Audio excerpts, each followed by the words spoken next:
Howdy friends. Today's video is going to be a little bit different from the normal, so bear with me. It may be a little bit hard for me to talk about, but I'll get through it here. If you're watching this the day that is posted, today is Infant and Pregnancy Loss Awareness Day. Actually, month of October is a whole awareness month. This video is going to be about my experience with loss. So often, the mother is thought about, and well, she should be, because the mother is the one that was the one that birthed the baby or, carried the baby. But you don't hear very often about the father's view. And this is just going to be a little bit about my experience as a father who lost a child. We'll go back to 2004. Me and my wife at the time, we were trying quite a bit to get a child, to have a child, and woke up one morning and Sam, I'm pregnant. Joy, it overcame us like no other you would think. I'm going to be a father. That was going to be awesome. We went through all the regular things. We went to Toys R Us first, started looking through all the things. I actually bought this little cow. This was the only thing that I ever bought for my daughter. I thought this would be a neat little gift for her to play with and be the first thing that her daddy ever bought her. But we went through the whole process of getting ready for a child. Did the doctor's appointments, did the Lamaze classes. They prepared us for giving birth, and prepared me to be a coach and be there for my wife, because she was the number one most important thing during this, because she was going to go through so much pain. Well, rocked on. We were getting ready, and 8 months pregnant. At 8 months, we were getting ready, getting bedroom ready for the baby. And way before this time, I had had so many dreams, scary dreams, nightmares, of me being disabled. Me and this child were out playing in the yard, sitting in the yard, and all of a sudden that child ran out in the road and got hit by a car. Those were my dreams that I had before. It scared me. How was I going to be able to take care of this child not being able to run out in the road and catch her? Lo and behold, that was not the biggest nightmare that I could have. At 8 months, my wife went to bed early, and she was tired. Well expected to be tired. She's 8 months pregnant. And I was stayed up and watching TV. And then I hear a yell for me and crying. It was her. She said, "Sam, I don't feel the baby." Normally I feel her when I lay down. She starts kicking. We get panicky, of course. Well, we should be. We call the doctor. Doctor said, "Don't worry about it. This is common. Meet me at the hospital. We'll do a scan, and we'll check and see what's going on, and everything will be all right." So we get to the hospital, go to the ER. They take us back, and there's the doctor. They laid my wife down and started to do the scan. And I'm standing at the foot of the bed where she's laying. I'm looking at my wife, and I'm looking at the doctor at the same time. And, just touching, rubbing my wife's leg, it's going to be all right, it's going to be all right. And I'll look at her, and I'll look at the doctor, I'll look at her, and I'll look at the doctor. And I see the doctor doing the scan in his head. He's bowed down like this, just shaking his head, lips just tight. I knew before he even said it. He said, "I'm sorry. You've lost your child." And well expected, we bursted out in tears.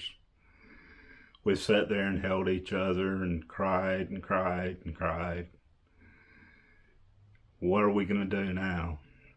Well, she had already started dilating, and the doctor said it's so close to the birth that the body has to naturally let go of the child. So you're going to have to go through an actual birth. I didn't know anything about this. I was like, what are you talking about? And my wife, she was a nurse, so she knew a little bit more about information like this. And it got us, we started planning the birth of our baby that's not going to be alive. They said that the placenta tore, therefore our little daughter, she basically drowned from the fluids. And it was hard. It was hard. We called family in, called our preacher in. Everybody was there. It got further along, and it was time for her to have the baby. Here I am, a father of a baby that's not going to be alive. And I had to be strong for my wife because she was fixing to go through so much pain of giving birth. So I stood at the head of her bed, beside her, coaching her along from the Lamaze classes that we took, helping her breathe, rubbing her head, her hair, brushing her hair. Just being there for her, being the strong husband that I'm supposed to be. And it's time for the baby to come. Push, push, breathe, push, breathe. And here I am looking at my wife, right at her face, going through so much pain. And I look down, and here comes our baby. All the videos that we had seen, the baby's going to come out. They're going to clean it up. It's going to be crying. But all I see is this lifeless little body come out. No movement, no crying. I think that's the biggest point that triggered me.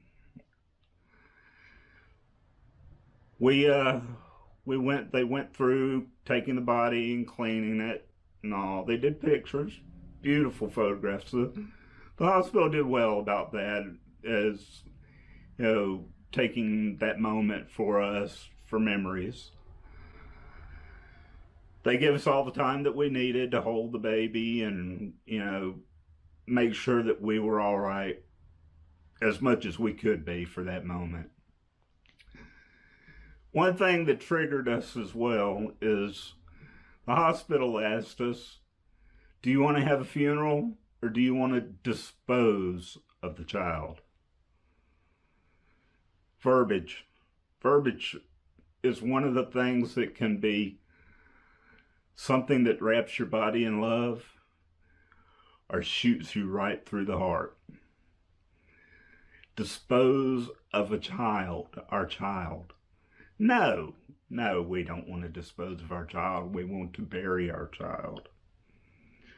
We were lucky we had church family that were in the funeral business.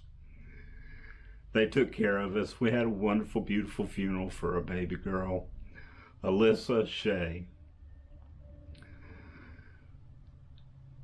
And after the funeral, it was then me and my wife, and no baby. We didn't know what to do. I was supposed to be strong for my wife. I'm the husband. I'm supposed to be there for her. She was going through her own thing, agony, and so forth. But I went through it hard as well. I started having PTSD from the situation. I couldn't go into a crowded room. I couldn't be around people, large groups of people. Just the noise would just trigger me. I would lock up in tears. If I saw or heard a baby, I would want to run. I didn't want to be there. I wanted to be away from it. Normal triggers, of feeling pain. Those triggers turned to anger, not knowing what to do, resentment of what happened. Eventually, it tore, I'll admit, it tore our marriage apart. But one thing I want to tell you, my friends, whether you're somebody that has a family member that is losing someone, or if you're a father that has lost a child, it's going to be hard. Here it is 16 years later, and I still have my moments, during holidays, or of course on her birthday, July 8th. I have my moments where I'm sad. Holidays, I'm sad because, not getting to see her grow up. Sometimes, certain things where I think about fathers doing things with their daughters, it still hurts. It's always going to hurt. That's human nature. But I myself have gotten through the hard parts. But if you know someone, or if you are going through this situation, know that it's all right to cry. It's all right not to know what to do. It's all right to take a day off, to get away. But don't hold it in. Find somebody that's going to be biased, that'll be able to talk to you and get you through this time. Don't let it hurt your life. Don't let it destroy your marriage. That's a common thing, unfortunately. But find help, any help that you can. And family members and friends that have someone that's going through this, be there for them. Make sure you use the right verbiage when you talk to them. Don't say, oh, it's all right, you're young, you can have another one. Or things like that. Those aren't the things to say. Sometimes the best thing you can do is just be there. Let them know that you're there, and be a shoulder to cry on and an ear to listen. One thing I want to end this with is the fact that I don't want to see, oh, I'm so sorry for you. I don't want to hear that, because I've moved on in my life to where I'm not sorrowful for the loss of my daughter. I know where she's at. She's in heaven with Jesus. And she's waiting for me. She looks down on me. She protects me. One day I'll be there side by side with her, running through the fields and so forth. And that'll be a great day. But right now, I wear pink to remember her. I talk about her. I don't forget about her. I love to talk about my beautiful Alyssa. She's my angel. And she'll always be there. Even not physically, but she'll always be there. Well, that's about it, my friends. Thank you for watching this. I left a couple of links in the bio below. One for the March of Dimes. They're a real great group of people that are trying to help and research and do things for the betterment of losing children. Every year in America, over 24,000 children are lost to prematurity, and about the same amount are lost under the age of 1 for various reasons. Also, I've left a link to a group that helped me and my wife, a support group that you might want to look out to. And if you have a little extra money, donate to one or two of those places to help them and what they're doing. But thank you for watching, and we'll see you again. Love you, friends. Bye.